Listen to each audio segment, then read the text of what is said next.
Shalom. Ukuthula.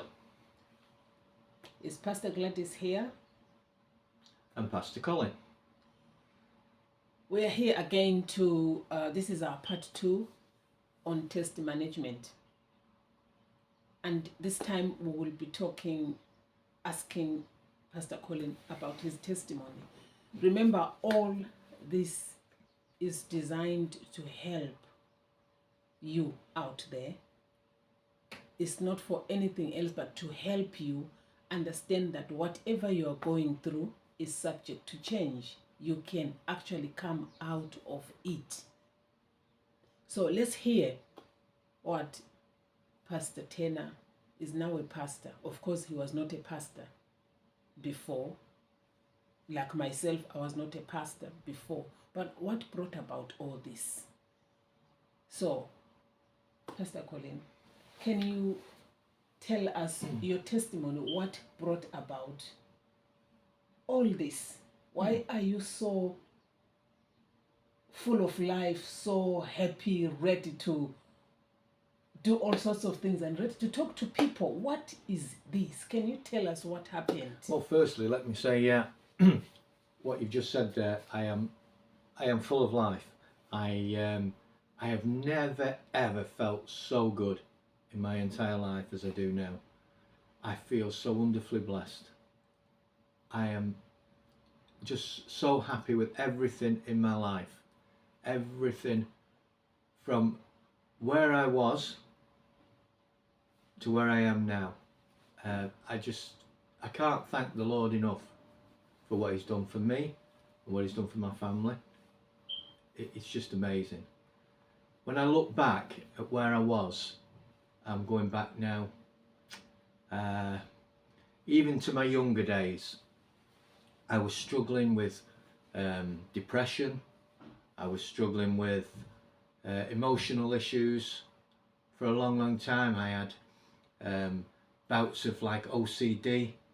I just kept on really struggling with things. I was drinking a lot. I was smoking a lot.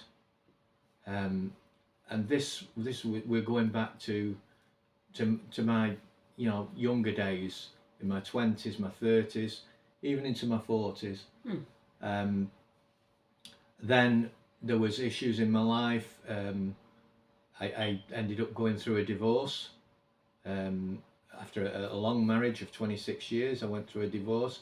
That put more strain on me. There was, again, if you want mental, psychological issues. There was, again, then an even increase in the drinking. I had bouts of losing my memory at times. Could I just stop you there, Yeah, sure. Mr. Tanner? You know, you're talking about drinking a lot.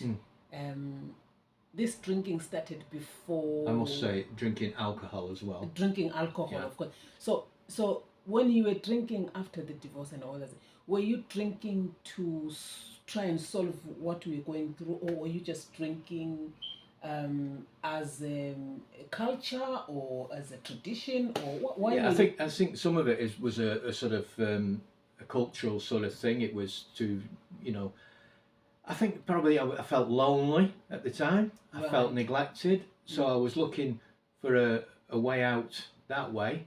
I'm thinking, well, where can I find people? The first place I thought of was the pub or the club or whatever. But then that leads to, sometimes you get into the wrong things, maybe sometimes the wrong company. These things happen. I was drinking far too much. I was drinking 7 days a week. It was affecting my life. It was affecting my work. I lost things over it. I lost money. I lost my work. I lost everything through that. And along with that, it brought other things like smoking far too much. Really smoking a lot. I'd always, even in my younger days when I'd smoked, I would maybe only smoke a few cigarettes a day. I was now up to a packet a day and getting ridiculous. Obviously, it was taking a toll on my health. It's taking a toll on my mental health. and it's taken a toll on my pocket as well, because, you know, believe me, these addictions don't come cheap. Don't come cheap in the physical, and they certainly don't come cheap in the spiritual. Yeah. So would you say that, of course, you were not born addicted to anything like that? No, I wasn't. You were not born drinking or smoking. No. You were born as a precious little boy from your mother's womb, and something somewhere it just took a hold of you, and you wanted to destroy your life before time. And so what happened then after all this suffering of trying to find peace where there was no peace, and trying to find happiness and joy? And so, because you told us that you are full of life, you are full of joy and happiness, so how did then all this come about, that you are full of joy and full of life? Because we know where life comes from. Okay. Yes, life comes from the Creator. Yes, life comes from the owner. Yes. Yeah. So we you know, I started, and it was going on now from where we were with this gradual decline, this downward spiral of drinking, of smoking, of fornicating, and all the things that came with it. Bad things that were just pulling me down and down and down and down, further into the pit. Something had to happen, and I'd started looking for a way in life to come out of this downward spiral. I'd started praying. As I was going, I can remember one evening, it was a particularly freezing cold evening. I walked to the back door of my small flat where I was living at the time. I walked to the back door to have a cigarette. I was in on my own, and I was having a drink, alcoholic drink. I went to the back door to have a cigarette, and I can remember it was a particularly freezing cold night, very crisp, frosty night. I can remember looking up and seeing all these stars and thinking, what am I doing here? Why am I stood here smoking? Why am I drinking like this? And I just prayed a prayer. I just said, Lord, help me out. And I don't want to do this anymore. I don't want to do this anymore. That was the start. Then after, over a period of time, I was still, smoking, I was still drinking, but it was gradually starting to decline a little bit. I was starting to go, instead of going out every night, I was going out maybe 3-4 nights. Instead of going out all day, all night, or whatever I was doing, I was going out maybe for the last hour, just for a little bit of friendship. I can remember in these days, in the club that I go to upstairs, what we used to call the library, and you'd walk up to that to get to the other snooker room, and I used to spend much time in that library searching through those books, looking for something to help me, looking for maybe a spiritual book, a religious, if you like, book to help me out. I found an old Bible that helped me out. I started to read that, but I spent a lot of time there on the phone with my brother. My brother was encouraging me all the time. We're talking about things. So I might have been in that club there for an hour and a half. And maybe have one drink, maybe 2 drinks. Whereas before I was drinking lots and lots. But to cut a long story short, this was the ongoing thing that was happening. And I was starting to look and then one day as I was walking up the road, I saw in the window of the charity shop, I saw a flyer, and that flyer was introducing people to Jesus Christ on a course at the local church. And I thought, I'm interested. I want to know about this. I want to know about this. I've tried everything else. We're at, as we said before, we're at the last bus stop. The last bus stop. The last bus stop. The last Jesus bus stop. Christ. Ding ding. Here we are. So I took the number down, and I spoke to the pastor's wife, and she invited me to come along to this course. And the course I went to, well, actually before that, first thing I did was phone my brother, and I said, what do you think? And he said, Cole, go for it. He said, go for it. What have you got to lose? Go for it. So I did. I went. I really enjoyed it. I enjoyed all the teachings and everything. And from there on, my faith started to grow. I started to understand different aspects of my life and where I was going wrong, what I should be doing, what I shouldn't be doing, through biblical teachings. And for this, I will be forever grateful to Jesus Christ, and I will be ever grateful to the man of God there who helped me come to the place that I am now. He taught me so much, and I will be forever grateful. And so this is the story of my testimony. From this place, I met Gladys, my wonderful wife, and from there on, I've been introduced to a different type of Christianity. I'm not saying anything against where I'd been. I'd learnt so much. I then learnt a lot more. It was a different step, a different teaching, things that I wasn't getting taught in the regular church that I was going to. It was a deeper, if you like, a deeper Christianity. Yes, you are right, Pastor, because in Christianity there is deep, deeper, deepest. The 3 levels. Yes, deeper, deepest. so in Christianity it's just the same as the schools. If you go to different school, you choose the school because of their reputation and their qualities that they have. That's how you choose the school. So it is the same with the churches that we go to. It's the same. So you don't just go into a building and you call it, you know what I mean? You church itself, what happens in the church is spiritual things, and these spiritual things are coming directly from God, and they administered to people by a spiritual man or woman, and that is the part that we kind of neglect, if is the word. So your life, as you're talking about your life now, your life is spiritual. And that's why you were struggling with it, because you were not born that way. No. And all of a sudden you are struggling with addiction. And where did this come from? It's coming from the realm of the spirit. This was something that was never explained to me. Yeah, it's coming anywhere. from the negative forces. So we say like there is mind controlling forces. So your mind is controlled to drink excessively. It's not your doing. It's not what you want. You don't want to do it. And in order to overcome these things, you have to know these things. You have to know it. This where is the why, root cause is. Exactly, the root cause. This is why we are here to talk to people. Wherever you are listening, viewers, wherever you are listening to us, understand that what you are going through, what you are doing, what you are involved in is not your fault. It is never your fault. There is this invisible force that is after your life. So as Mr. Pastor Tanner is telling us his testimony, he said he came out of his house going to smoke in a very cold weather. In your good mind, why will you go in the cold and be smoking? In a good mind, why will you go out? Something is forcing you to satisfy itself, the thing, not you.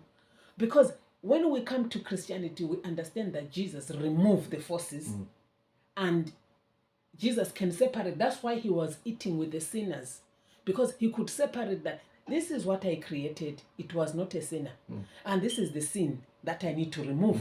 And this is what he's doing even today. Jesus is the same yesterday, today, and forever. What he did, he's still doing. So don't feel that, oh, this is my life, it will end like this. It's not ending like that, because we are here to tell you. We came out of it. We thought it the same way.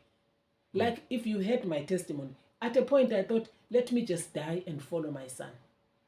That is what came to me. Committing suicide was just around the corner for me. I could imagine how I'm going to do it. Sometimes I could speed the car when I'm driving. And then sometimes I would think, what if I will be involved in an accident and I will become disabled and I will not die? What will happen? So that was God telling me all these things. So for him, he came out at night. He looked at the sky, what is in there, and he started praying. the God he was praying to was already inside of him. Because the breath we are breathing is him. So God heard him and he quit smoking.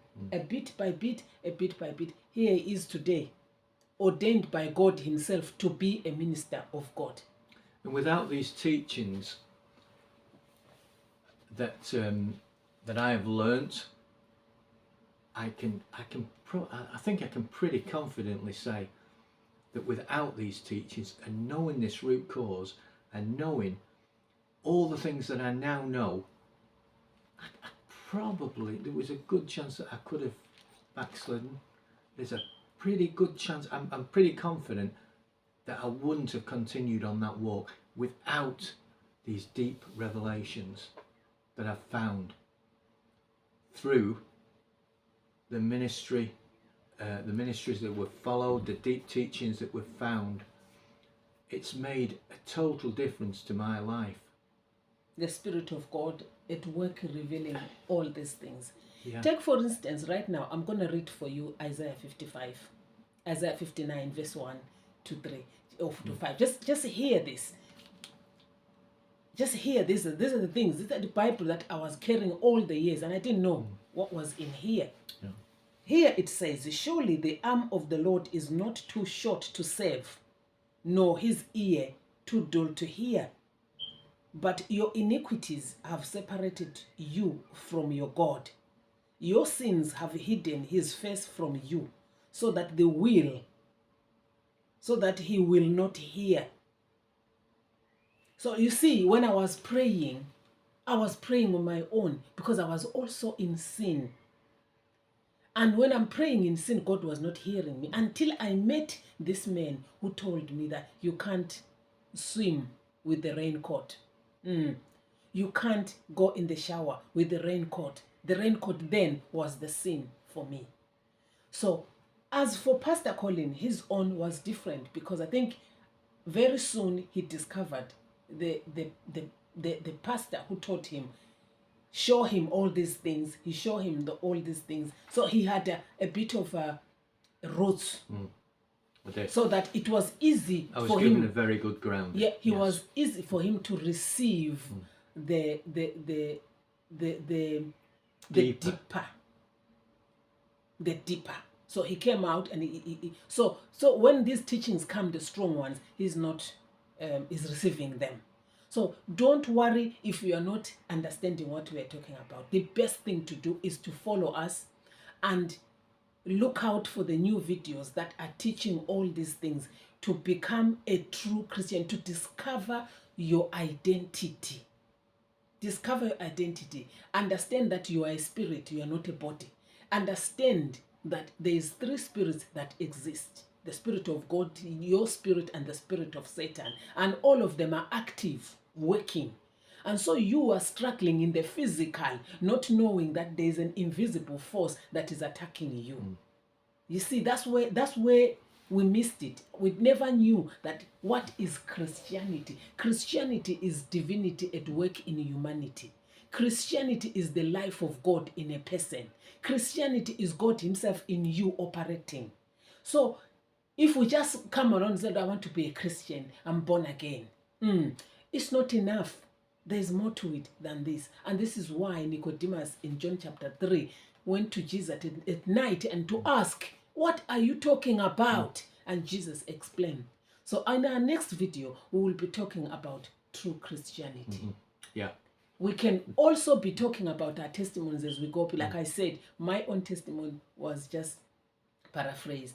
And Colin's own is paraphrased because it's so long. So we will be talking about all these things. You ask a question. Don't hesitate. Find out what you are struggling with. I actually bounced back from depression, I said.